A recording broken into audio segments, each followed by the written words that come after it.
চলছে। তার জন্য অনেকে বাবারে পরোটা বানানো শেখাচ্ছে, মানে বাবাকে বৃদ্ধ বাবাকে পরোটা করে এনে বেচাচ্ছে। তারপর দেশ বিদেশে যারা অন্য প্রান্তে দুটো করে খায়, ধরো কেউ কোথাও করে খায়, তাদের মাথা ফুসকে তাদেরও শিয়াল দেনে, তাদেরও ব্যবসাটার লাস্টে কাকার লজ্জা এখান থেকে মাথা নিচু করে পালিয়ে যাচ্ছে। তার মানে হচ্ছেটা কি? হ্যাঁ, এটা বলার জন্যই আমি বললাম।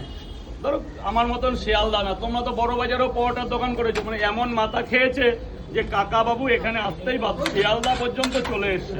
মানে শিয়ালদা আসলেই ভাইরাল হবে। ভাইরাল, হ্যাঁ। তাহলে মানুষের মন মানসিকতাও কত নিচু নেমে গেছে। আমি দোকানদারের দোষ দিচ্ছি না, আমাকে তুমি পিন দিলে আমিও ওরকম করবো। এখন যদি তোমাকে বলি তুমি হাবড়ায় যাও, যাবে? বিশাল বেচা কিনা হবে। তা কোনো প্রতিষ্ঠাটা জায়গা কখনো ছাড়তে নেই। একটা দিন আমি 50টা পরোটা বেচেছিলাম। কাকা বাবু ধৈর্য ধরো, তোমারও হবে।